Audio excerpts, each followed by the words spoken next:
Hello and welcome back to the workshop. On this video I'm going to make the final parts to complete the fusee assembly. So to start with I'm going to make the maintaining ratchet, and that will go between the great wheel and the back of the fusee. This is what it looks like on paper. It's got 120 teeth and it has 6 crossings. I'm going to be using this 3/32 hard leaded engraver's brass. A lot of the machine is going to be very similar to when I did the great wheel.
This is a cutter I'm going to use for cutting the ratchet teeth.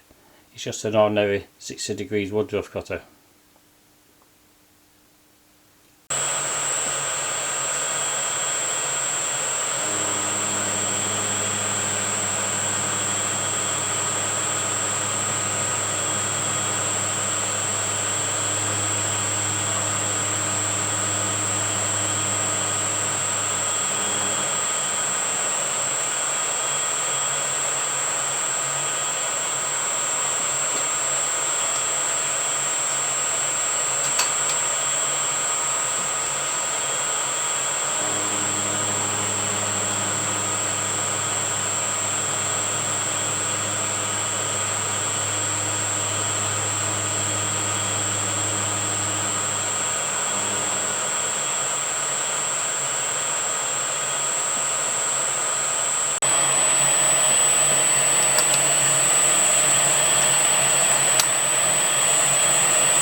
You can see the teeth better now that it's off the machine. I'm going to come back to the maintaining ratchet to do the crossing out later. Next I'm going to cut the fusee ratchet. This has got 32 teeth and I'm going to put in the 5° undercut.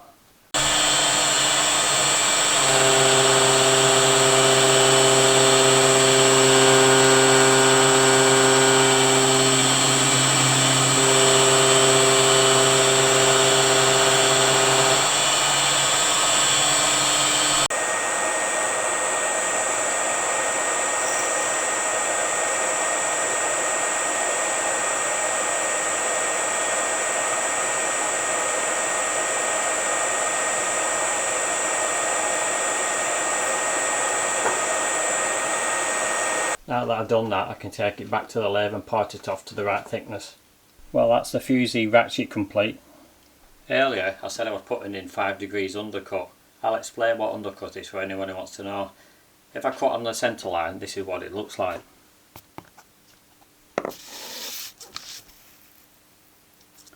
But if I lower the cutter by 5 degrees like this diagram, it'll give me the undercut. If you multiply the side of 5 degrees by the radius, it will give you the amount of undercut. In this case it's 0.9.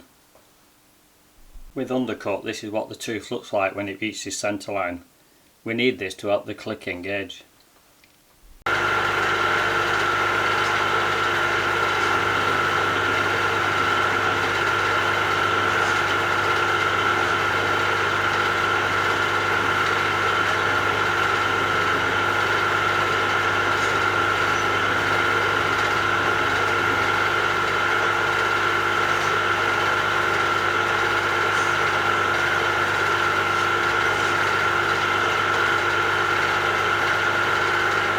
Well, that's what the maintaining ratchet looks like once it's been crossed out.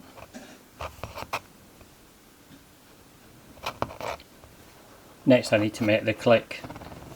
The fusee recess is 1/8 deep, so I'm going to be using 3mm gauge plate.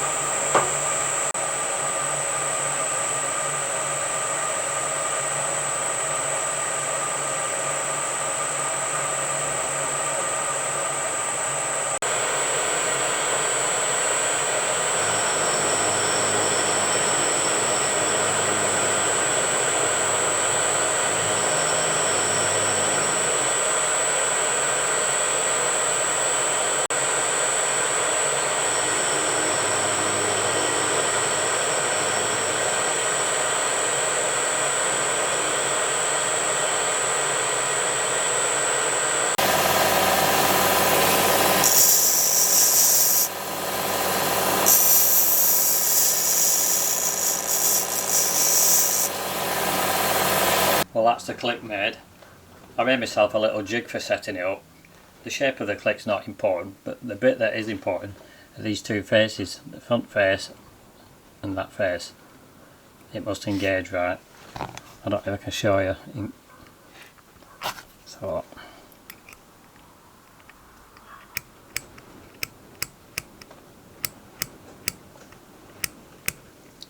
that won't reverse now. You don't have to make yourself a special jig. You can make yourself a bung and then use the maintaining ratchet. I've now put on the maintaining spring.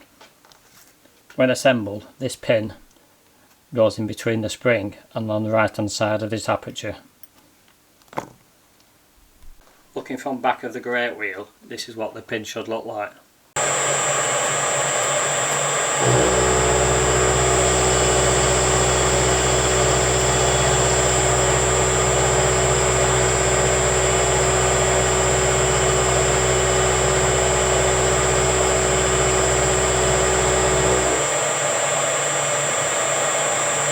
I'm now making the last part of the assembly, the click spring.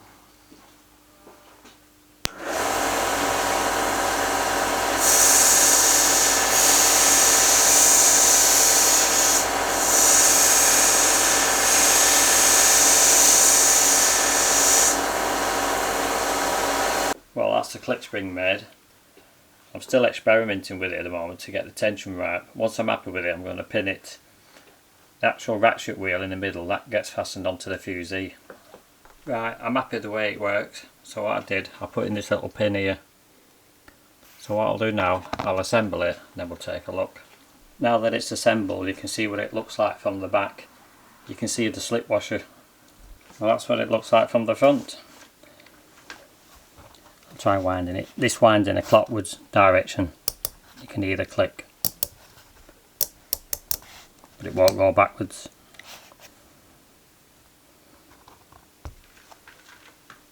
Right, that's the fusee assembly complete. Thank you for watching, and thank you for all the comments. It gives me great encouragement. And thank you to Chris from ClickSpring for putting a link to my video. I gained over 100 subscribers overnight. Chris is a true craftsman and I always enjoy watching his videos. So I'll see you on the next video.